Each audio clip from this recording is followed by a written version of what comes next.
So it's a little bit after 11. I think maybe we will get going on our Earth Day webinar. Get more people, as more people come in, we shouldn't have anything missing, but I'll just welcome everybody. Welcome everybody who's logging in right now to participate in today's webinar. And thank you so much to all the panelists who are here to share their time, to share their experiences with sustainability, and hopefully give us a good outlook on what they're working on. So I'm Virginie Boone. I write for Wine Enthusiast. I cover Napa and Sonoma, and I live in Sonoma. So I just want to say I moderated this panel last year, and there's quite a big difference between last year and this year in how I think we're all feeling. We're not as locked into our houses. Vaccinations have really gone very well in Sonoma, and I think Sonoma County Winegrowers and Sonoma County Vintners both get a lot of credit for helping to vaccinate lots of vineyard and production workers. So thank you for that as a member of the community. I also want to mention that it is Sonoma County Wine Month this month. So there are special in-person experiences, there are special virtual experiences, and there are promotions on wine throughout Sonoma County. We're also here to celebrate Sonoma County's 99% sustainable certification, and all of you will be speaking to that, as well as the Climate Adaptation Certification Program. I have to say that very slowly. The results of it, which will be featured in a video series very soon, and I think we'll be getting into that a little bit more in the program with some specifics. So now I want to ask each of you to give a quick introduction of yourself, your family business, and what you do in Sonoma. And we'll start with John Boletto, the president and founder of Boletto Vineyards. Thanks, Virginie, and I want to thank the Sonoma County Winegrowers and Vintners for having me on the panel today. I started farming right out of high school in 1977. It was a have-to situation. I was a senior at Ameling High School, and my father was diagnosed with cancer and passed away 6 months later. I was going to go to UC Davis and play football and hopefully do a different thing in my life, but my mom and I started the farm in 1977 with 5 acres, $200 in the bank, and a 67 GTO I had to sell. And within 10 years, by 1988, grew that into one of the largest vegetable farms in Northern California, at the height shipping about 1 million cartons of produce a year. That's our greenhouse operation. We fully had a transplant with our lettuce and our squash operation, and we would get 3 to 4 crops a year. And going back to 1995, that was our first year that we planted wine grapes up on our Burnside Road property. Those are my 2 daughters, Jacqueline, who is now in Boston getting her master's in business, hopefully to come back to the business shortly, and my youngest daughter, Katerina, who works at a local tea company here doing marketing. Planted our first grapes in 95 with the help of Warren Dutton, and Warren Dutton was a big mentor and part of my life in helping me get started in the wine and grape business. 2001, we bottled our first wines, about 400 cases of Pinot and Chardonnay. 9/11 hit in 2001 and really didn't start selling our wines until 2003. In 2010, all of our vineyards became certified sustainable. And at that time, we were farming about 500 acres of grapes, and now we are about 850 acres on 24 different sites. And again, thank you so much for having me. And I look forward to the rest of the webinar. Thank you. Thank you, John. And we'll get into some more specifics of what you're up to in a minute. Jasmine, welcome, Jasmine Hirsch, the GM and winemaker for Hirsch Vineyards. Morning, everyone. Great to be here with all of you. So Hirsch Vineyards was founded by my father, David Hirsch. He started planting grapes here in 1980. We're located in far western Sonoma County, so pretty much the most northwestern corner of our large, beautiful, and diverse county. We're about 2.5 miles from the ocean. You can actually see the Pacific from the vineyard on a clear day, which today is not. It's super foggy and cold today. So no sign of the ocean, but you can feel its influence in the air. And besides being close to the ocean, we're about half a mile from the San Andreas Fault, which is the geologic phenomenon that created our coast and created these uplifted ridges on which we farm. So we also are pretty high elevation for California wine growing. We sit at 1,600 feet at our highest point. Our property used to be a sheep ranch. Prior to that, it was redwood forest. It was clear cut along with a lot of the coastline. There were no logging laws in this area until relatively recently. And then after the trees were gone, sheep and cattle were brought in, and there's still a lot of ranching that goes on out here, and not that many vineyards. We were one of the first people to plant grapes out here along with our neighbors, the Bohans and the Hellenthals. So very much an agricultural community, grapes, of which grapes are just one part. And we farm 72 acres, 68 of that is Pinot, the 4 acres are Chardonnay. And for a few years now, we've been practicing biodynamic farming, both in the vineyards and in our gardens and our orchards, and also looking at expanding that viewpoint, that ecological commitment outwards from just the farmed portion of our ranch to the entire property, most of which is wildland and needs a lot of ecological healing from its prior clear cutting and overgrazing. So I joined the family business about a little bit over 10 years ago. Yeah, Thank welcome, Jasmine. So nice to have you here. Next, we'll go to Ames Morrison, the winemaker at Medlock Ames. Tell us about your business. Hi, so I'm Ames Morrison. I'm the winemaker and co-founder of Medlock Ames. And Medlock Ames is an organic vineyard and winery located in the southernmost tip of the Alexander Valley. In fact, our ranch straddles part of it is in the Alexander Valley, part of it is in the Russian River Valley. The dividing line runs right through our vineyards. We grow about 9 different grape varieties, and we grow 55 acres of grapevines, but the entire ranch is 430 acres. So the vast majority of it is kept in its wild state. And we view that as something that allows us it enhances our organic farming. I got started in the business in 1996. I was living in New York City and did not know very much about wine, but I was fascinated by it. I grew up on a farm, and I was really intrigued by the connection between where the grapes are grown, what the weather's like, what the soil's like, who's doing it, and how that impacts the flavor of the wine in the glass. That still just blows my mind, how you can influence the wine with the farming techniques. My family's been farming the same land in Virginia for 8 generations, and I always thought that was very sustainable to be able to continue to produce from the same land for a long time. But right after college, I had a chance to go into the Peace Corps, and I was in Guatemala, and I was working with farmers there who had been farming the same land for 8,000 to 10,000 years. And that is truly the definition of sustainability. It was very eye-opening for me, and it really had a profound impact and really sort of inspired my approach to farming. So that's Medlock Ames' story. Great. Yeah, no, very, very cool. So next we'll go to Taylor, who it's not quite 8,000 to 10,000 years, but your family has been ranching and farming in Sonoma Valley for your 6th generation, correct? I am 5th generation. My nephews are 6th. Okay. So, tell us a little bit more about what you're doing. yeah, so my name is Taylor Saris. I work with my family down in Sonoma Valley. So we're the most southern AVA in Sonoma County. Our property was originally owned by General Fighting Joe Hooker. I'm actually currently in his original house. That's where I live with my boyfriend on the property.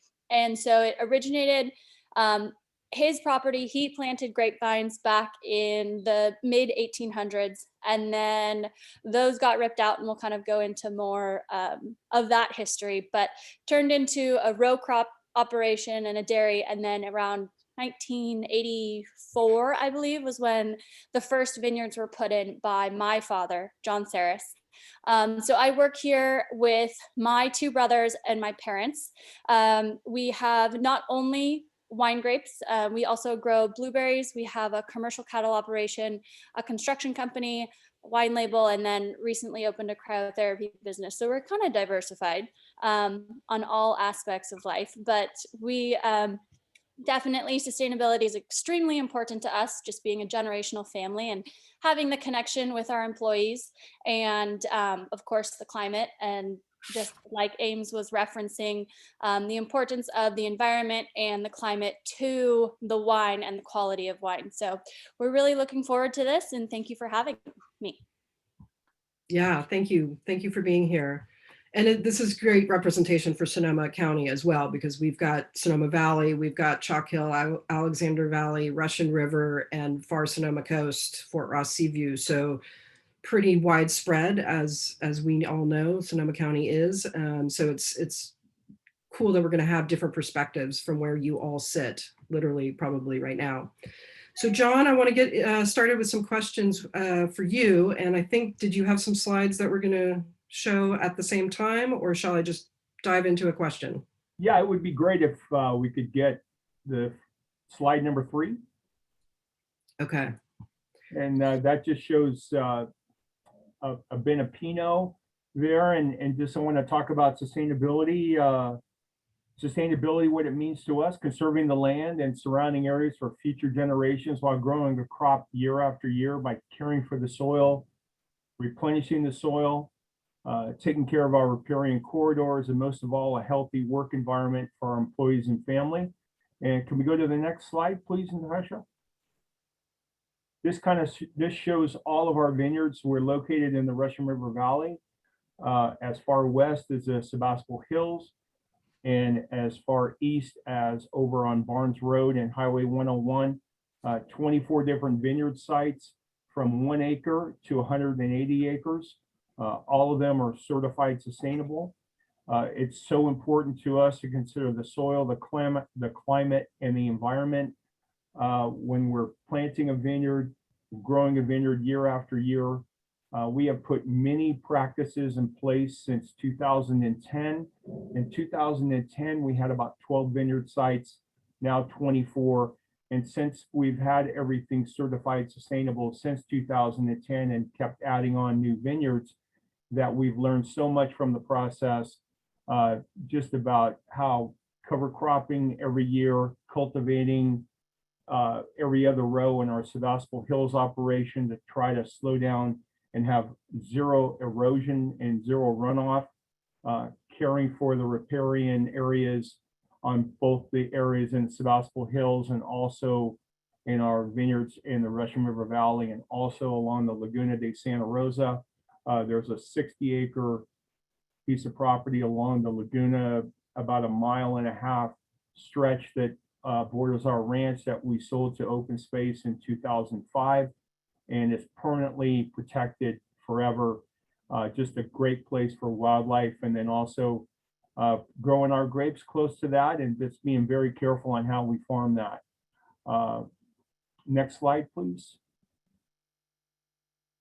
These are our 7 different varieties of grapes that we grow, from Pinot Gris, Sauvignon Blanc, Chardonnay, Pinot Noir, Zinfandel, Syrah, Gewürztraminer. It's the Russian River Valley, such a diversified climate area. Again, the microclimates in Sebastopol Hills and down to the valley floor here. Next slide, please. This is our, we're so involved in the community, and part of that was growing up in Sebastopol. I'd like to say I'm a lifetime resident. I'm 62, and I've been here since I was 2. My parents moved up here in 1961. Growing up in Sebastopol, the community at the time, 3,000 people in the city of Sebastopol. I grew up between Katati and Sebastopol, 5 miles south of town. And when my father became ill, the people really helped out. The community helped my mom and I get through that. And we give back now greatly to our wonderful community. And this is our Field of Dreams baseball field, which we left 4 acres out of grape production in 2002.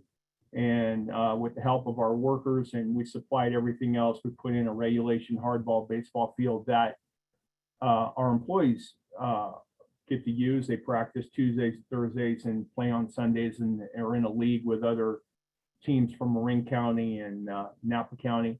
But for us, the Boleto story, and not just sustainability in the vineyards, but sustaining our business.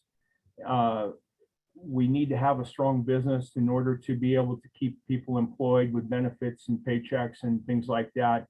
And for us sharing with the community, it's just been a great partnership to help grow the wine business, the grape business, and also be able to farm in an area that's one of the best in the world. So thank you, Virginie.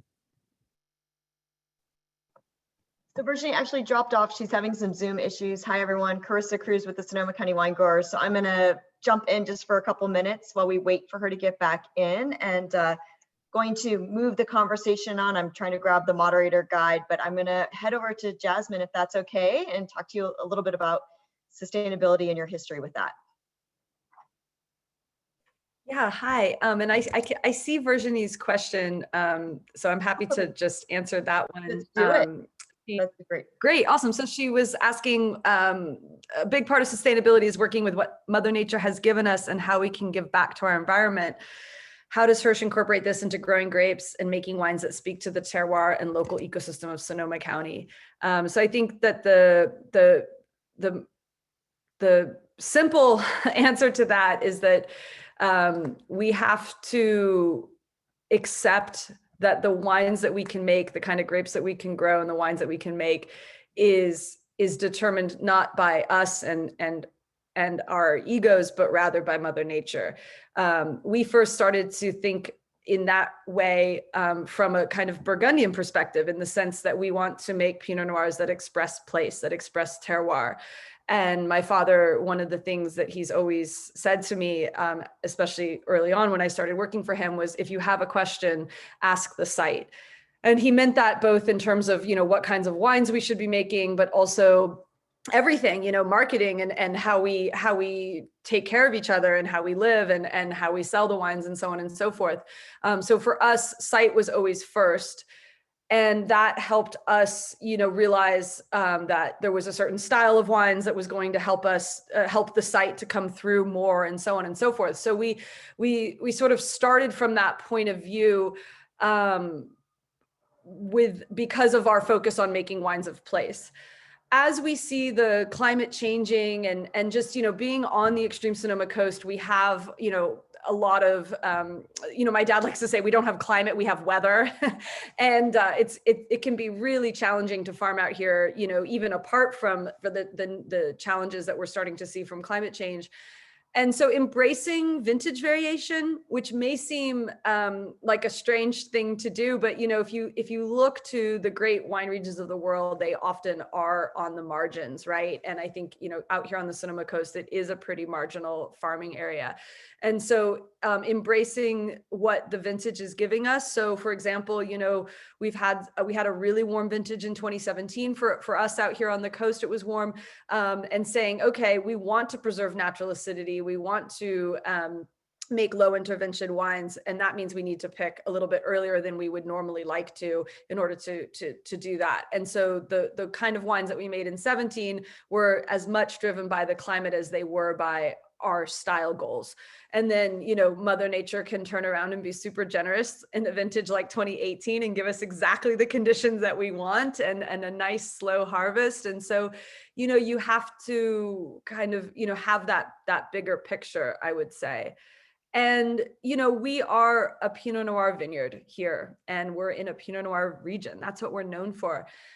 We have to ask ourselves, though, if this is going to be the right grape for Hirsch Vineyards in 20 years, in 40 years, in 60 years, and so on and so forth. And again, we are so attached. This is so much our identity. We're Pinot Noir winemakers. But I think being open to making those kinds of bigger changes, is really important. This is our home.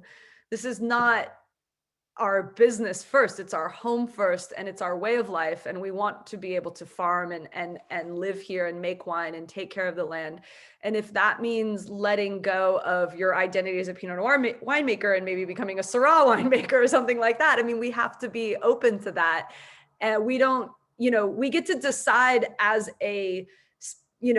as human beings on this planet, we do get to decide if we're going to really address the climate crisis. Yes, that is a decision. But us as one family, one farmer, we don't get to decide what is going to be the most sustainable grape variety here at Hirsch, over the next, 50 to 100 years. So we have to be open to change and open to prioritizing farming practices that maybe would not have seemed like a priority 10 years ago, but are a priority now because of how we can contribute to solving the climate crisis, and also what is necessary to continue to farm and make wine out here in this changing climate. So. And I see our hostess is back, but I just wanted to comment, and I think what I love about today's panel is I think historically we always talked about wines, right? And it's what's in the glass. And I love that I think all of you are commenting on the fact that what's in the glass really starts with the vineyard site. And then it's the tango every year that you do with Mother Nature, and what that dance looks like 20, 40, 50 years from now, because of the impact of climate and the evolution that we're all going to go through, is going to be interesting. And I think we can treat it as challenging, or we can treat it as an exciting response, because we're going to get to still craft these sort of world-class wines, still given the site and the weather, as you say, Jasmine. So with that, I think we might have cut John off. I was kind of going through everyone with just the first sort of question, and then so I was going to turn it back over to Virginie, and I'm just going to stay on in case we run into any other issues. So. Yeah, that was horrifying, and justifies all the sleepless nights I have about Zooms. So yeah, if it happens again, my apologies in advance. So are we going back to John with a second question, or do we move on to Ames? I was just going to go through everyone with the first question, since I took over and created a whole new format to much everyone's chagrin or delight. It's like, what's next? I thought maybe we could just go through everyone's first question and then kind of circle right back through. Sounds good. All right, so Ames, glad I'm back to ask you some questions. So at Medlock Ames, you spoke to this a little bit earlier, but you've incorporated a variety of sustainable practices into your operations. Can you tell us a little bit about those practices and why they're such an integral part of your business? Sure. So I think the base is really the soil. Soil is the underpinning of all agriculture, all farming, and all the food that we consume. So the first step for us is to make sure that we keep the soil we have. We're on very undulating terrain, sort of like your background, Virginie, and so we would need to make sure that we don't lose any soil. The rainfall patterns here are a lot of rain at the end of the growing season, and we want to make sure that we have a very healthy cover crop going so that we don't lose any soil. Then we further enhance that soil with compost. We have a huge composting operation. We make about 200 yards of compost every season with all of our grape pumice, our yard waste. We have a next door neighbor who gives us a lot of their horse manure. And we have this aquatic weed that grows on some of our ponds, which has been really frustrating because it clogs up the pond, but we've turned it into a positive by clearing it off and then putting it into our compost pile. And then after the fires that swept through here in 2019, we have a lot of burned trees that we're chipping up, and we're composting that too. So that really allows us to supercharge the microbial activity of our soil. Then the next big thing, that sort of direction, is our biodiversity. And for a long time, I didn't really understand how to think about biodiversity. I always thought of it as something that's a really wonderful thing. It's very altruistic, and we want to have lots of species. That we did a very extensive survey of our entire property, and it was really fun to identify the different all the different animal and plant life we have. But to me, it was more just something to be proud of. But what I've come to realize, that the problem with that, and that's good in its own right, but the problem is that when you need to make an economic decision or when you don't have a lot of time, it's easy to forget about some of those things. But I think it's really important to understand biodiversity in terms of what it does for us. And if we view it as a resource that helps us in our farming, it sort of clarifies our thinking, and we tend not to let stuff slide. So some of the things that biodiversity does for us, we have lots of barn owl boxes throughout the property. The barn owls eat a tremendous amount of gophers and voles, which can cause a lot of damage to our vines. So we're able to keep those populations in check. We also use a lot of beneficial insects to help maintain and keep any pests from getting out of control. And you can buy beneficial insects, but it's not very economical. And if the conditions aren't right, they'll leave. So the best thing to do is to give them a habitat that they really want to stay in. So every 50 feet, sort of every 6th or 8th row in our vineyard, we plant an insectary mix. And these are designed to keep lots of different species of flowers that sort of bloom successively. So we have a very long bloom season throughout the summer when there aren't a lot of other resources for beneficial insects. That attracts them, and then they're able to control any vineyard pests we have. In addition, because of the fire, we're doing a lot of replanting in our forested areas. We've put in some native hedgerow species to allow more habitat for the beneficial insects we have. And those also, the planting of the hedgerows and the planting of trees allows us to also capture and store more carbon in the ground, where it's taking it out of the atmosphere where it's doing damage. We also have, just to our east is a 3,000 acre nature preserve called the Pepperwood Preserve. And we've built a wildlife corridor through the middle of our vineyard so that the wildlife can migrate through our vineyard without damaging our vines, where they can get to a very large, forever wild natural setting where they can thrive unmolested by humans. And then another big aspect of our organic or our natural farming is to minimize off-farm inputs. And some of the most significant inputs we don't have to do are because of our organic and our using native wildlife and beneficial insects. That allows us to not have to spray as often or to use anything that's dangerous. And one of the things that most farms need is nitrogen, but the air that we breathe has almost 80% nitrogen. So there's more than we could ever use. It's just the trick is to get it from the sky and into the ground where it can be used by plants. So we really try to take advantage of the relationship that leguminous plants have with a certain type of microbe in the soil that allows it to fix nitrogen, and that can supply most of the nitrogen needs that our vines have. And then carbon is another really important resource that we want to offer our vines and make sure that our soils have a really high percentage of organic matter.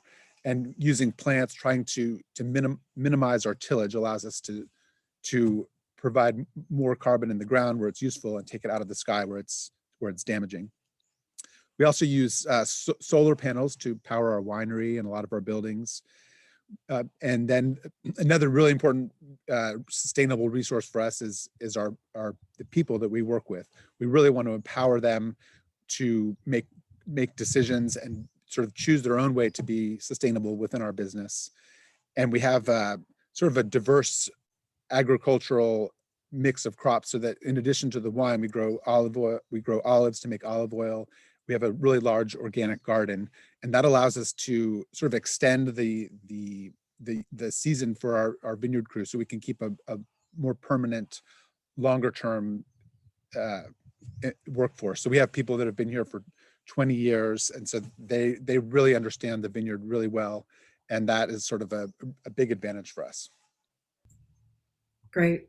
Thank you. A lot of different moving parts that go into trying to have a sustainable environment, a sustainable business.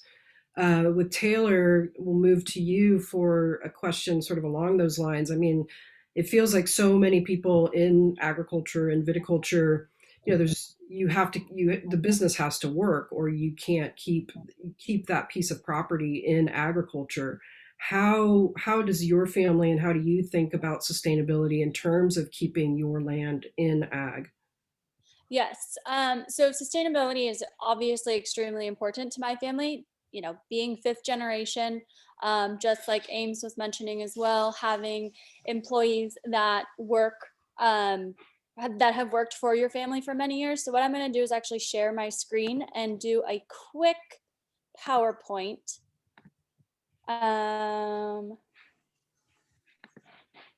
Here we go. Is that working? Perfect. Okay, so this is just a picture driving down our driveway and showing some old heritage Zinfandel vines. Everything is certified sustainable. We've been certified since 2015. Sustainability, obviously, extremely important, not only for the ground and the land, which is one of the most important factors, but also for the family, the generational farming, as well as the employee aspect of it.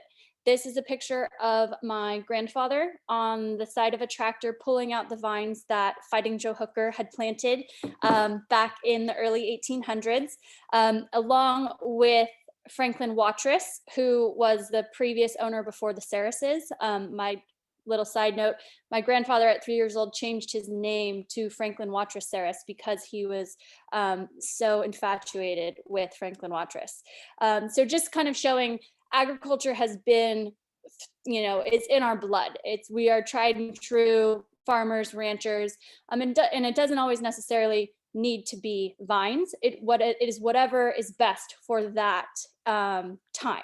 Right now, vines. Back in 1857, it was vines, but in the middle, it was farming, row crops, as well as having a dairy farm. This is a picture of my family. As I said, we also grow blueberries, having that communal aspect. This is us in our 4th of July parade, dressing up as blueberries and doing the fun craziness, handing out berries as well as little stress squishy balls. That was a huge success, especially for 2020 and 2021 in the beginning of it, having those stress balls. But that is the truck was my dad's original dump truck when he was, I think, 15 years old, something like that, helping with our construction company. So we definitely recycle, reduce, and reuse when it comes to all aspects of life. So as stated, this is another picture of actually some more Zinfandel that we have on one of our higher elevations. Definitely, we're still on the valley floor, so we're not up to where Jasmine is. Still about, I think we're about 400 to 500 feet elevation at our highest point, but other than that, we're pretty flat. And so I work hand in hand with my 2 brothers, as well as my father, in the farming aspects, as well as all the other facets of our operations, doing the different, having the different businesses. And then in regards to the importance of farming and soil and plant monitoring and soil and plant management, we will be recently installing sensors that are climate sensors, as well as soil moisture and different water sensors. That Acuity Agriculture is actually a classmate of mine in the California Ag Leadership Program. So we will be developing these so we can better understand our ground. My dad is very old school in the sense of he can go out and look at the vines and know exactly what they need, and 98% of the time he's right. But this just allows us to bring in a scientific way of really seeing what those vines are needing, what they're taking up at what certain time of period, and in their growing cycle. So it's just another opportunity to introduce technology that, you know, the new age of what's going on, as well as know what's happening directly in regards to climate and soil health. And so the most important factor of the vines is the soil health. We do every other row tilling, so we are on a minimal tillage service, as well as incorporating compost, helping to aerate the soils. The soil health is definitely extremely important, especially with the new climate adaptation certification that's taking place. As stated, we have a commercial cattle operation, as well as some longhorn yard art that we call it. And so those are a picture of our cows, and then our cover crops in our newest planted vineyard that we did back in 2016. Getting into the employee side, this is Gabino Ramirez. He has actually been here longer than I've been alive. He was on the property the day that I was born. They were actually remodeling my parents' house, and then my mom went into labor and said, okay, everyone's got to go. And then a kind of a fun little story with Gabino is when I was born, the night after I was born, the rains came and they had recently stripped the roof off of my parents' house. And so water was coming down everywhere, completely drenched the house. They had to go get some big truck tarps. But anyway, May 18th every year for the past 30 years, it has rained. And Gabino's phrase, he'll literally call me up and he knows exactly when my birthday is because it'll start raining and he goes, the girl brings the rain. So just having that like very, very close-knit bond with our employees is huge. We supply housing to all of our employees, which is definitely a benefit for them and for us, but they are part of the family. And having him win the 2018 Vineyard Employee Recognition was amazing. Thank you very much, Carissa. As well as generational employment. This is a picture of myself and Gabino's son. So it's not only the first generation, the second generation has the desire to come back, work in the vineyards, work alongside of us, and really hold that bond, because it's not, you know, it's everyone that's getting involved that is showing the value and the pride of our vineyard. And then there's a little fun that, but we have our owl boxes that are shown here, definitely important in just the overall habitat of our vineyards.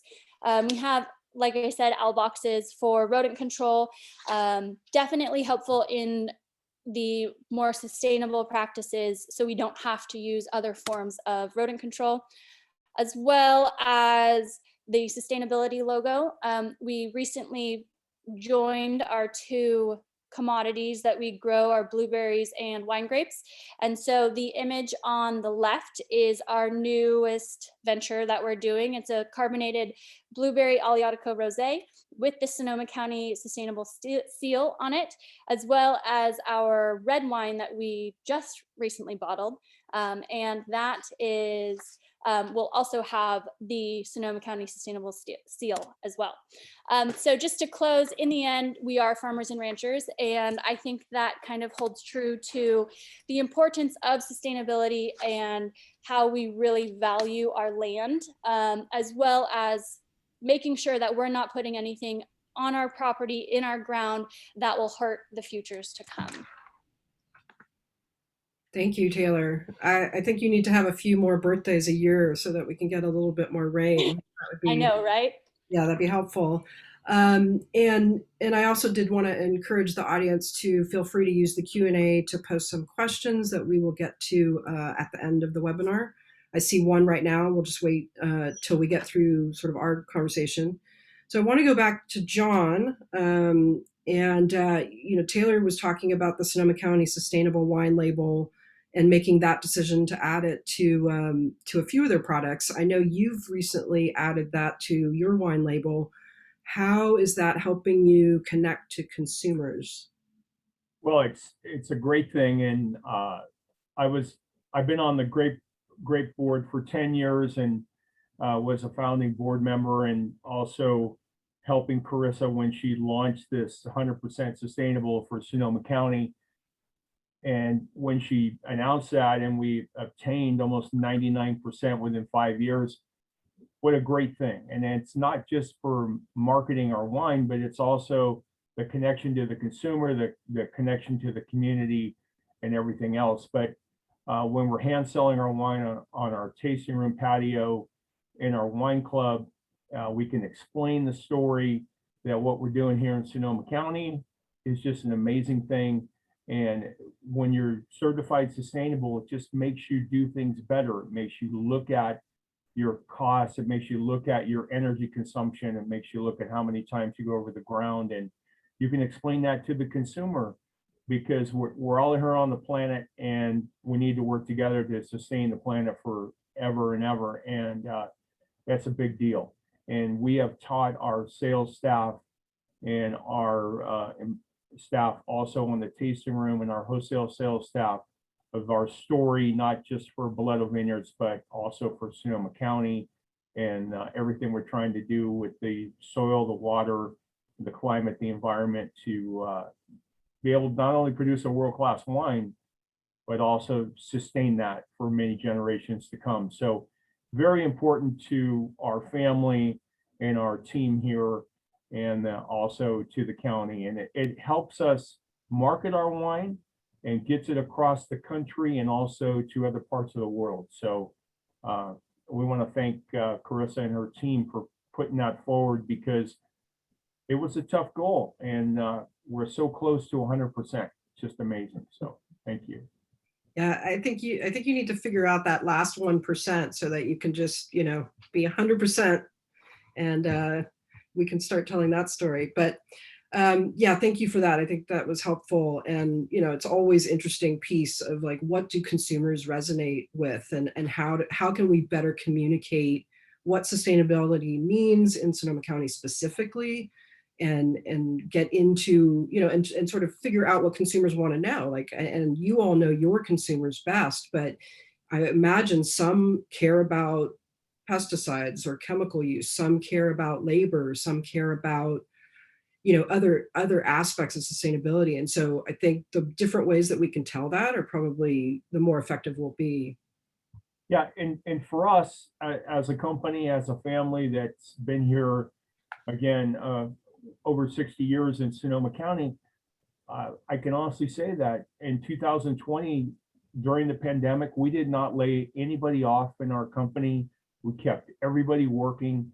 And that's also a part of sustainability, is not only your involvement in the community, but with your business and your employees, to keep everybody working and to make sure that people have paychecks and can survive through this. And we did that together. And I can honestly say that out of 110 employees, we had 109 that have been vaccinated.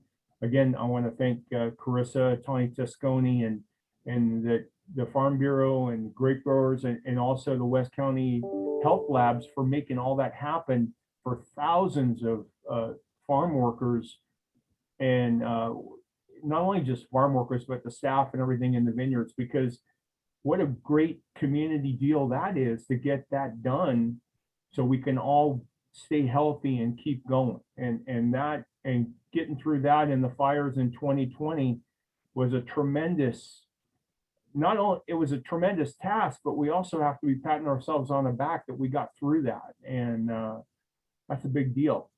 So thank you. Yeah, I agree. So I will switch now to Jasmine, who I didn't even get to ask a question to earlier, but Jasmine, I mean, you've told the story before and you alluded to it, growing Pinot on the far Sonoma coast at the time that your family started doing that was considered insane. And I'm sure as the winemaker now, like, you feel that challenge every vintage. How do you sort of think in terms of sustainability and anticipating what you need to adapt to every vintage, vintage conditions? I think that I just want to say too, I just so much appreciated what John just said. And I think a lot of times when we think about sustainability, especially in the context of conversations like this that seem like they'll be focused on ag, sustainability is also about community, and it's about social justice and fairness and taking care of each other. And I'm just, I feel very moved to hear what you just shared, John, about keeping everybody employed during COVID. And,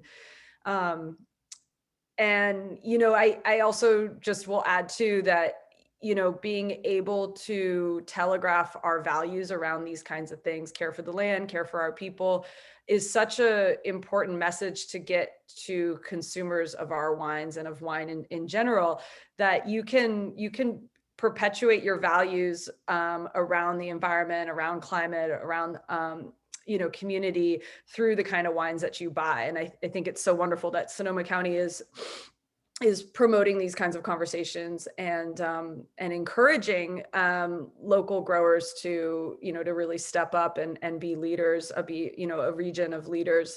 So just feeling really proud to be and happy to be amongst all of you today.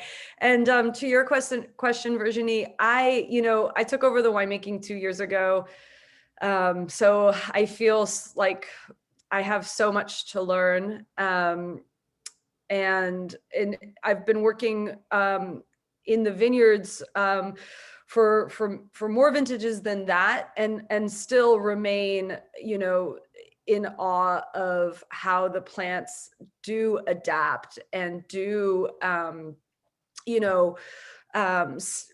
maintain resilience through heat waves and droughts, and the kind of weather that we're having now, where it's super cold and the vines have barely grown at all since bud break.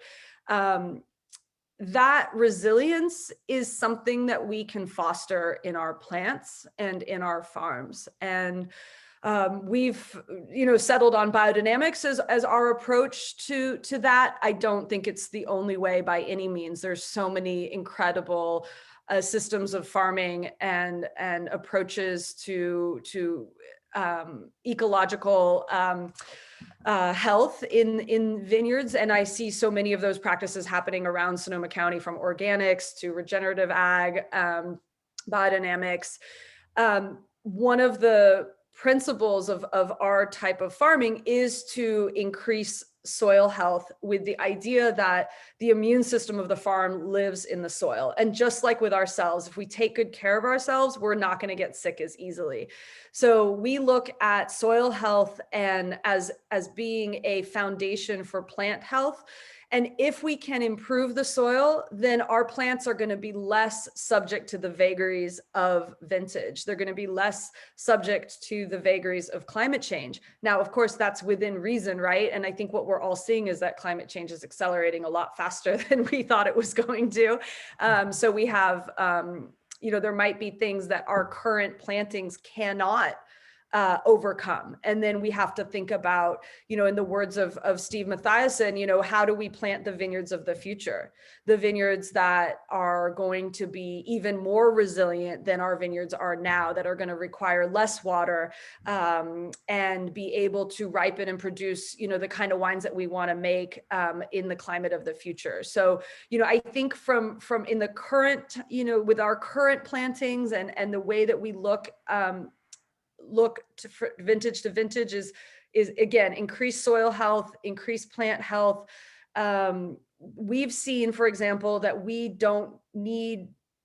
thought that one of the biggest challenges of converting to biodynamics was going to be not having access to chemical fungicides, right? We get a lot of fog here. We thought that, combating the rot and the mildew that we see every year here was going to be the biggest challenge.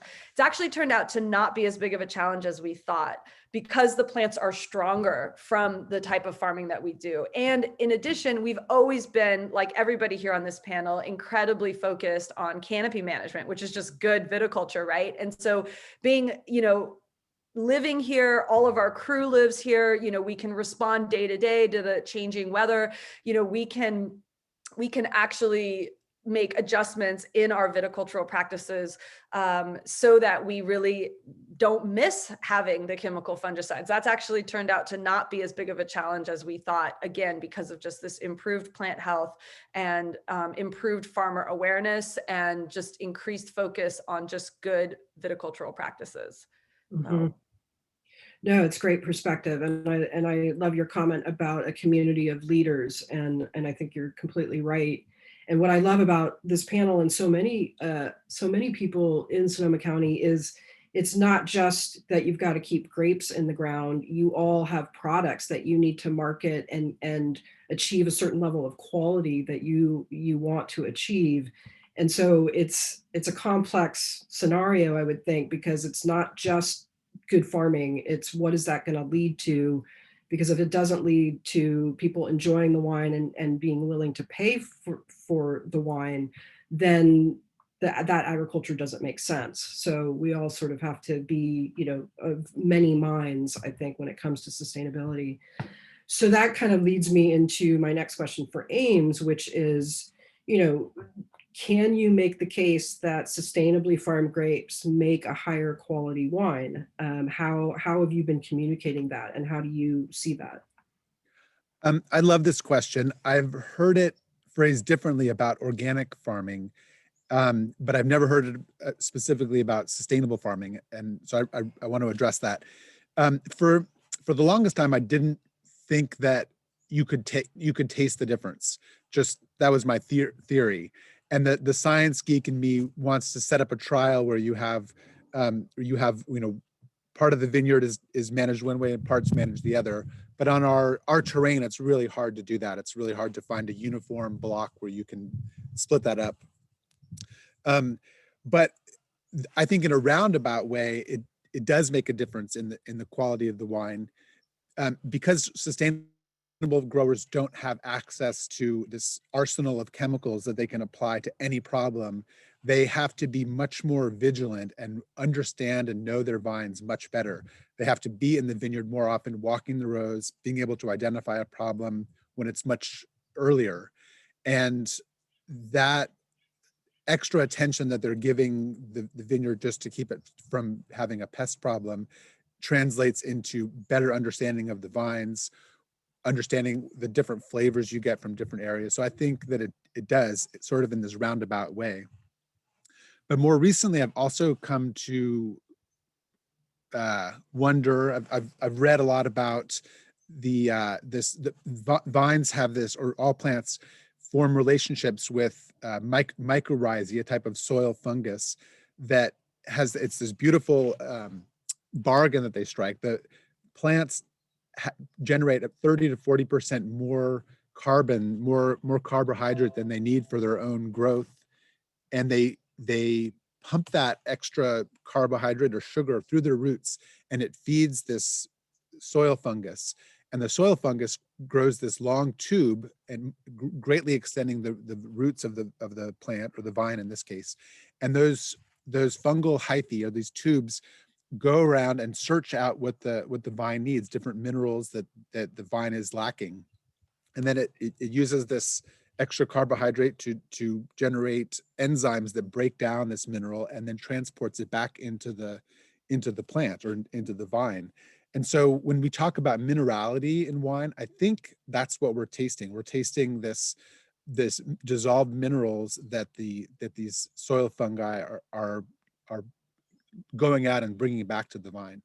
And when we're doing excessive tillage, it oxidizes and kills that soil fungus. And if we're applying heavy, lots of chemical fertilizers, those are salt-based, and that can also kill these, and Roundup for sure, it can also damage these, damage this delicate soil life. So I think that would be a clear benefit to farming sustainably in terms of wine quality. Yeah, and I remember lots of discussions early on with biodynamics that made the same point. It's just you're paying more attention to your entire environment. So how can it not be better? Because you're actually thinking about how all the systems work, and you're walking the vineyard more, and winemakers are hopefully getting more involved in what does bring out a minerality, or how do you address acidity issues? How do you deal with heat? I think all these things work together if you're paying attention, which, goes back to the point of all of you being both growers and winemakers, I think is the key. right? You have to understand the whole, like, what are you trying to achieve at the end? Yeah. Yeah. So I will, thank you so much for that, Ames. I will switch over to Taylor because I think you alluded to it earlier and we talked about it at the very beginning, but you and your family have been very involved in this climate land. It's a Climate Land Stewardship Institute's Climate Adaptation Certification Program, which is hard to say. And you've been a partner with Sonoma County Winegrowers in that. So I'd love for you to talk a little bit about that program. There was a press release that came out today saying that there will be some results coming out soon. So love for you to talk about it from your business perspective. And then I know Carissa's going to talk a little bit about those results after your presentation. Yeah, absolutely. Yes, so the climate adaptation certification, Sarah's Ranch was one of the 20 sites in Sonoma County that were selected to get a very good synopsis and summary of Sonoma County as a whole, ranging from basically Sonoma AVA all the way out to Sonoma Coast and up to the northern parts of the county. And so the goal was to, first of all, to see what was taking place in these vineyards and to get a base mark. Laurel Marcus with Fish Friendly Farming was kind of the science behind it. And then she partnered with the Sonoma County Wine Grape Commission and Sonoma County Winegrowers to put this all into play. They used Comet Farm. They came out and basically did a full farm rundown breakthrough of everything. And then they used Comet Farm, which was, Chris, I'm sure knows the exact university that it based out of. I don't know that specific detail, but to really see what was happening in the vineyard. To our benefit at Sarah's Ranch, we were actually pretty fortunate because we do very minimal tillage. As difficult as it is to farm around oak trees, sometimes we do not remove any oak trees. They're my favorite tree as well as my dad's. And so we literally have big oaks in the middle of our vines, which makes it a little difficult sometimes. But it's so important for climate, for sequestering carbon, as well as for animal life and just the natural habitat for these vineyards. And so those being huge carbon sequesters, the goal was to really limit the amount of carbon dioxide and nitrous oxide emissions, and just to kind of see what was taking place in these vineyards. And then through all of the testing that was done and through this Comet Farm platform, they were able to give us as farmers recommendations on what you could do to get to a better level of sequestering carbon. And with us, because we have, I don't know how many oak trees, one day I'll probably count, but there's a lot. And we also we run along the Sonoma Creek. And so we have all of that natural habitat as well. So we are pretty high on the carbon sequestering side, but we will be implementing and planting natural grasses and herbs to go along our banks, just to help even more. There is some vineyards that we will be practicing no tillage just to kind of see if there is a huge difference. So all in all, I would say that the amount of carbon CO2 is equivalent to 2,184 metric tons of CO2 can be removed from the atmosphere for these 20 sites, which is huge. That is equivalent to 5.4 miles driven by passenger vehicles every year.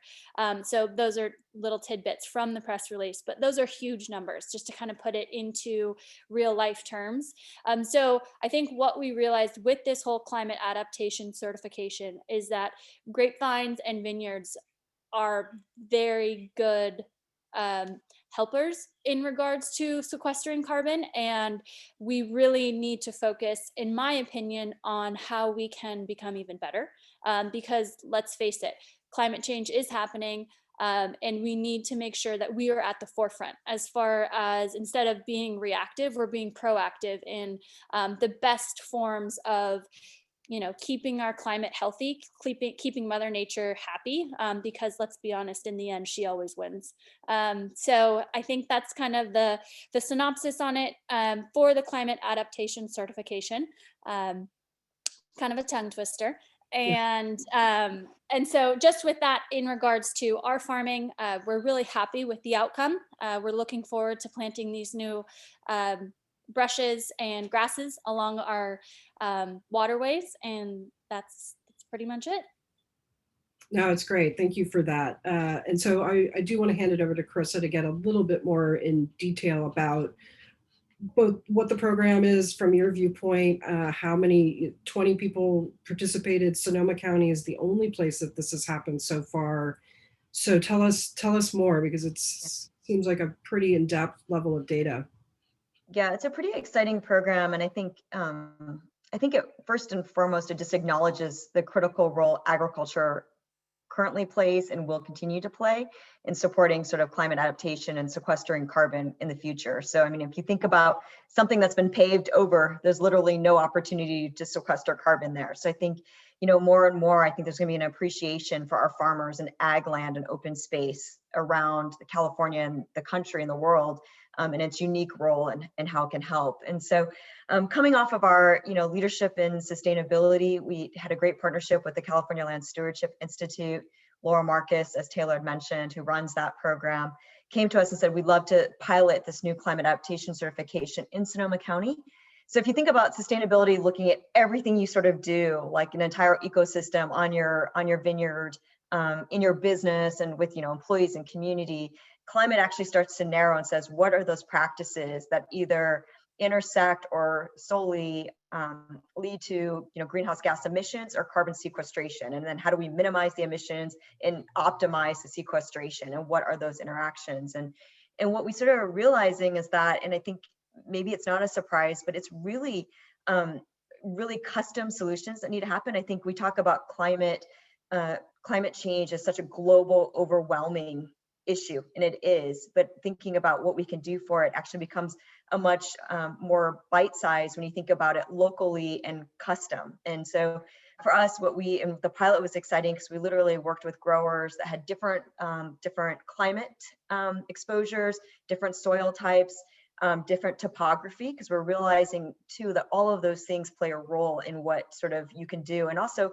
some of our farmers just have vineyard planted. It's maybe their every last inch is planted to vineyard 5 acres. And then we have others that have 100 acres in a 1,000-acre ranch that are planted, and there's so much more opportunity in those places for planting trees and hedgerows for that carbon sequestration.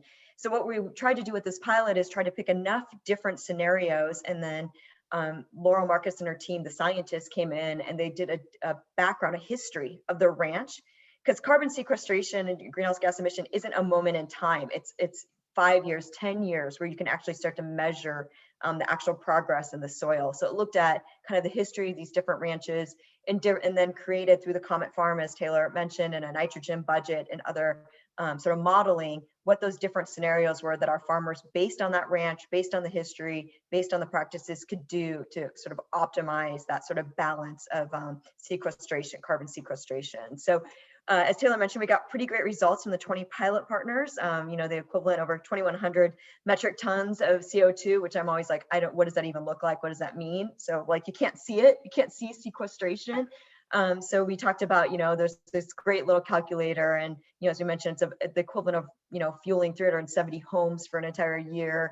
I love this one, charging 278 million smartphones. We'll talk to, everyone's language, smartphone charging, 278 million smartphones. And those are just our pilot sites. So today we're really excited. It's Earth Day. So to celebrate Earth Day, we're making an announcement. We're able to now open the program back up to move beyond our pilot partners. So we're really excited to expand that in Sonoma County. And then we're also launching this month, in celebration of Earth Day and Earth Month Planet, a whole series of climate farmer videos. So, and those are really to help take the practices we're doing on the different ranches and vineyards around Sonoma County and sharing those out with sort of consumers and wine lovers and giving them just another reason to support and love Sonoma County wines. So we'll have those on our YouTube channel. We're going to release one a month that's going to feature one of our pilot partners, and then some specific things that folks can do at home in addition to buying and drinking Sonoma County wine. So we're really excited about that and excited to continue sort of Sonoma County's leadership in, really being environmental stewards, as well as, taking care of our employees and community. So Carissa, how did you decide on the 20 pilot partners? Did they have to have, to your point about time, like did they have to have practices that had been in place over a certain amount of time or a certain amount that was planted? Yeah, so it was a bit of a mix. So one, we wanted to do kind of a representation from around the county, right? We had 18 different AVAs, potentially 19 coming soon, with the West Sonoma coast. So we wanted some of that combination, looking at different soil types. We had to have a good sense of the history of the ranch. Like I said, you can't really just do a snapshot in time and say, well, this is what you're doing. It's a process, especially when you look at, the value that oak trees and hedgerows and stuff give in terms of sequestration. And so we looked at that, different climates, and even, different practices. So we had some growers already practicing, no tillage or conservation tillage. So what does that look like? So Laurel really and her team tried to sort of almost put a puzzle together of kind of a lot of the different sort of range of different, farmers and ranches we'd have here. And then that way we can say these are, again, and then the scenarios go through the model. And so it would go what Taylor might be able to do to sort of optimize her, impact on climate in a good way, versus what John could do, versus what Ames, versus what Jasmine could do, given sort of, again, where they're located, their soil types, farming practices are all different. So it goes back to the growers to say, here are these different scenarios, and here's what the impact would be of those scenarios if you are, to move forward with them. And so we tried to mix and match. So over time, we'll be able to say, hey, you're the most like, we have a new partner coming in, you're the most like what Taylor's doing. So these would be the sort of the practice you should consider versus maybe what Jasmine's doing out on the coast, which is a very different climate impact. So it would have a different sort of sense. So that was sort of the goal, was to kind of get this broad sweeping kind of mix and match of ranches. Yeah, that makes sense. And then will you be able to help other regions as they sort of adapt some of these? Absolutely. So we're trying, and even with the video series, it's like, how do we be kind of as transparent in sharing those best practices as possible? I think that's always for me been the one thing I've loved about whether it was sustainability or this climate program, is that yes, we love Sonoma County, please support Sonoma County, but at the same sense, when you're on the farming side, it's really not competitive. And I think that's why I love working with our farmers, is that it's always about sharing best practices. So we're happy to do that across region, across country. I'm actually in a call with some growers from Australia next week. I mean, so it's really nice to be able to share these practices and look at, because we all, at the end of the day, it's about, taking good care of the land and the planet. So I think we're all in the same, champion camp for that. Yeah. So I see we have 2 questions just coming through, and we have time to answer a few of them. Do you have any others that are coming through social media that you want to let me know about? I will tap into that and come back, since I've been hanging So, out with you all here. Yeah. So the first question that's coming through is about winery water treatment. So the question is, any thoughts on the new regulations for winery water treatment? Are there any economical, green, sustainable best practices suggested? I don't know who wants to tackle that first, or if that, I'm sure it's very complicated. I don't know what the new regulations are. So John, you want to take that, looks like? Sure, I'll just talk about our winery wastewater treatment. Every drop of water that we use here at the winery is filtered. We have 3 cement ponds that's filtered in, and then it goes into a 10 million gallon pond, and every drop is recycled that we reuse back in the vineyard for either frost protection or irrigation. The new rules that are coming right now are going to really affect smaller wineries. If they have a septic system, they're going to need to get an actual water permit, and that's going to be really tough to do that. And they're giving the wineries 3 to 5 years. And I don't have the exact, this is something that if you're a winery in that situation, you should probably start looking this up and paying attention to it, but I don't have the exact timelines. But we have been talking about it in our different meetings and different groups, that smaller wineries with septic systems are going to have to either truck the water off their property or get a different type of wastewater system. But it's a very important topic.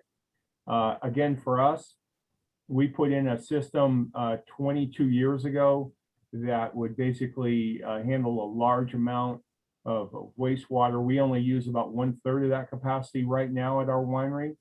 And every drop is recycled, so it works very well for us. But for the future, for smaller wineries, it's something they really need to look into and pay attention to, because it's a big deal. Okay. Anybody else have any input on that? No? I think it's such a new regulation, Virginie, that I think we're all just trying to wrap our head around it. I know the Sonoma County Vintners are looking at how do they help, the wineries look at that, but Well, I'm sure there's nobody farming in Sonoma County that takes water for granted. So that's, I think something that we probably have a lot of general knowledge on. So the second question is a general question, but the person's curious if any of you are considering a bottle return, more circular economy for your winery. Glass is a large carbon footprint, and they're wondering if anyone has considered a way to improve the supply chain. I would love to tackle that just as a region perspective, and then would love to hear from the partners if they have anything else. We've actually done a lot of research on what that would look like to do a county-wide recycling effort. We're calling it like the purple bin. So you imagine, right? You have like your recycle bin, you have your trash bin, and we thought, potentially we could put them around at different wineries, especially like, 1 per AVA or 2 per AVA. So we actually we did when you look at glass recycling and stuff, there's some great programs in the state. The issue was actually when you start to think about the carbon footprint to drive around and pick up the glass. We did this analysis with our local recyclers and haulers. They actually said you would be contributing to the carbon footprint versus solving it between having to collect the glass and turn it down. So I think there may be room, and I'd be curious, especially, our Vintner partners that maybe have wineries that folks can visit, if there's kind of a return thing that might work. But I know kind of regionally, we got a little stumped. And so not to say that we won't continue to think about how that could be a great solution down the road, but at least as of 12 months ago, it wasn't as viable as we had hoped. Oh, that's too bad. I'll add something. I think that there's I think packaging is a really challenging area for wineries to become more sustainable on. And we have a certain way that we want our bottles to look, right? And the labels to look, and we want to use the foils and the corks and so on and so forth. And so I think, again, it's kind of to what I was talking about earlier, is that I think at some point we have to let go of, for example, having a capsule, right? Like maybe we don't need to have a foil capsule on our bottles in the future, or maybe right now. The future is now, right? And in terms specifically of glass, I think one of the most important things that we can do is to reduce the weight of our bottles. There's been a perception that a heavier bottle means it's a better wine. That is absolutely nonsense. You can get a perfectly good bottle that will keep the wine in the bottle under the cork that weighs half as much as some of these insanely heavy bottles. So I think it would be really great if consumers, when you receive wines from wineries or, wineries that you love, and you just notice like, wow, this bottle is way heavier than this bottle, maybe find a way to let the winery know that you would actually love it if they used a lighter bottle. And we switched some years ago to using a lighter bottle because it just didn't make sense in terms of materials to make the bottle, but also for shipping, right? That just increases the carbon footprint.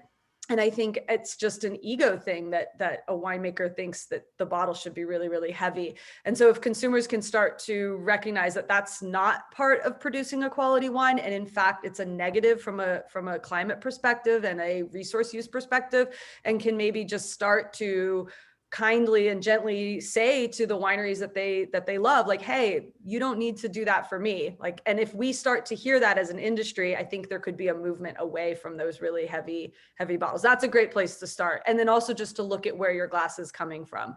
Obviously, the closer it's produced to your winery, of course, the better. Yeah, I agree with you 1,000% on the bottles and the weight of bottles. And I think there's starting to be some pushback from trade. It seems like it's coming more from trade and maybe media than consumers, but I think it's not going to be that long before people really are do what you suggest and say, like, I don't understand. This doesn't, I'm not going to have this shipped across the country if it weighs this much. So it's something to keep an eye on.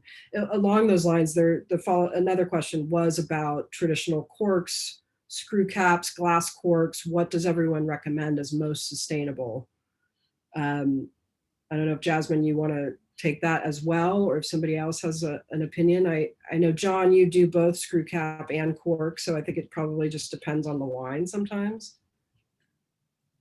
What- My feeling is that cork is more sustainable. It's a renewable resource. The trees aren't killed to harvest it. And some of those cork oak forests in Spain and Portugal are home to endangered species that are allowed to continue to thrive as long as there's a reason to keep those forests there.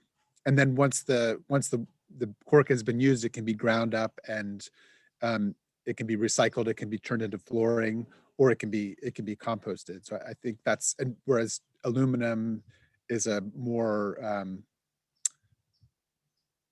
I don't know, it could be a more damaging process to extract from the ground and more energy intensive to recycle. Yeah, it seemed like that was the first easy debate that consumers could have on sustainability in wine. And now we're getting a little bit more depth with bottles and land practices. So maybe the closure will go away a little bit.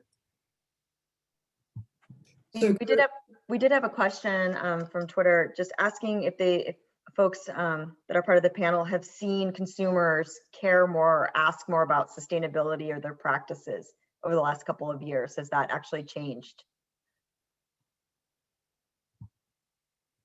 Anybody want to tackle that? How about Jasmine? Yeah, let's get your perspective. We do see it. I'll be honest, not to be stereotypical, but we see it more with younger customers. But I do think that in general, more and more customers want to participate in around their consumption in a more, in-depth way. They want to know you, they want to know more about the farm, they want to know how you're farming. I think the social justice piece is also really important, especially to younger consumers. We find that when our vineyard is close to the public, but occasionally we do have folks come up, and we have found that people just, without knowing what they're responding to, they respond to the energy of the place. I mean, it's visually beautiful, but it's also that it feels so alive. And we have felt that way ourselves since we converted to biodynamics. And I think the biggest thing was getting away from using herbicides and just seeing the almost immediate, within a couple of years, this incredible increase in insect life and biodiversity in the vineyard. And people respond to that even if they don't know what it is that they're responding to. And they start to recognize, I think, when they go to vineyards that feel very vibrant and very full of life and energy, I think people respond to that. And certainly, one of our largest customers is actually the Norwegian alcohol monopoly. All of the alcohol sales in Norway are controlled through a government-owned monopoly system. And, we're biodynamic, but we're not certified biodynamic. And, they know that we're BD, but, they said, oh, it'd be so great if you got certified, because then we could put you in this special section. And consumers there are so focused on biodynamic and organic. And so I think, for those of us that are selling wines abroad, and I think just going forward in this country, it's going to become more and more important, certification and just in general being able to telegraph and educate around our efforts in these areas. It should matter. Just like we go to the farmer's market, just like we buy organic food, we should be asking these questions of our wineries. How did you grow the grapes? What do you do for the soil? What's your thought on climate change? All of the kind of things that we're talking about today, we should be talking about as wine consumers. Yeah, I agree with that. And I think given that not everybody can come to your place, there's so much good technology now around video and all these uses of Zoom that you can bring more people there and really show them, and they can't feel the wind, but they can, see what you're doing and really, make a deeper connection. I want to just comment, Virginie, if I can. For us, we have our vineyard walks that will start up here very soon here once things dry out, and we got a rainstorm coming in Sunday, so probably in about another 10 days we'll start our vineyard walks. Very informative. It starts on the patio and it talks about our sustainability program, and then each station has a little paragraph or two of talking about the vineyard, talking about our field of dreams, and then also we have our big, large compost pile out there, and then our irrigation pond. So it's very important for us, and our sales team on our tasting room patio talk about that a lot. So we really get a lot of feedback about our sustainability program, and people are very interested in that. So I think it's not only a great PR thing, but it's just a good connection with your consumer. Mhm. I just want to add one thing too, which is that we have found that, when we first converted to biodynamics, my father said, to me, he said, just watch, this is going to attract good people who want to work for us. And I thought to myself, oh, Dad, that's like a crazy idea. But a couple of years ago, we had 2 open positions at the same time, and both were on the production team. And every single candidate, literally every single candidate that I interviewed for both jobs mentioned our focus on sustainability and care for the land and biodynamics as a reason for why they wanted to work for us. And that was just so, first of all, I was like, okay, Dad, you're right. And I went to him, I admitted you were right.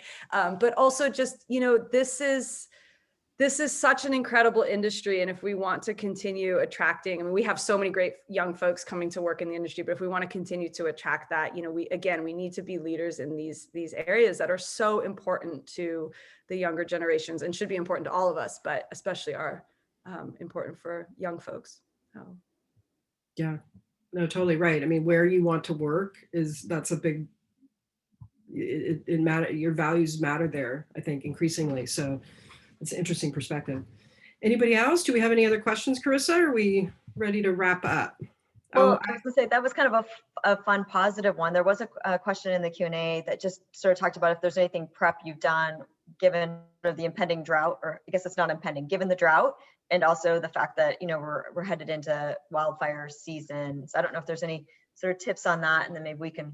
I have a personal last question to turn the tide a little bit, maybe towards something more positive. That'd be good. I can touch on that one a little bit, just as far as what we've done to help with the fire season. Hopefully it's not a bad one. Everyone knock on wood and do the rain dance. But we use our animals to help graze around the vineyards, to keep the weeds down, to keep any down trees, not necessarily the animals, but we'll chip those and put those into compost and use those around our facility and around our property to just mitigate any brush or fuel for the fire.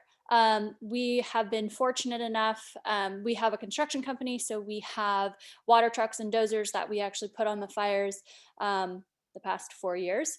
And so that's been very beneficial for us as well. But I would say mostly just mitigating any fuel that is not needed for everyday life. So the fires hopefully don't take over.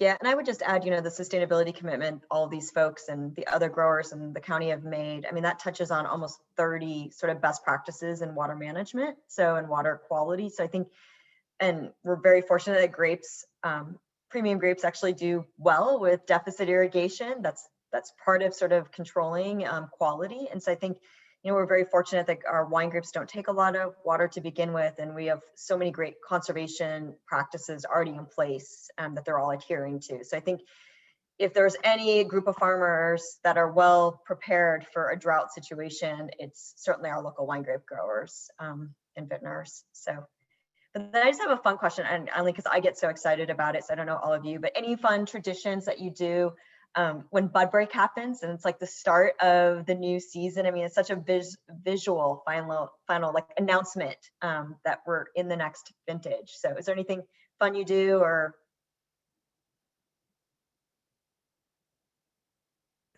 We start working more. I always like to tease our vineyard manager, who's been with us now for over 30 years. I always say, Everardo, so bud break. So when are we going to start picking? Which drives him insane, right? It's like a ridiculous question. But I start teasing him about giving me a first harvest date. I think that's funny. Yeah, because you probably do become hyper-focused on the weather for sure. Yeah. Well, yeah. Oh, yeah.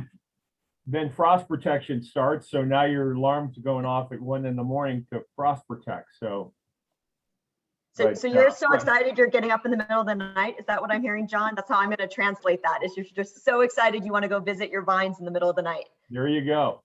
But, I think it just springtime and bud break's a great thing, especially seeing how many bunches are out there this year. The crop looks great. So fantastic.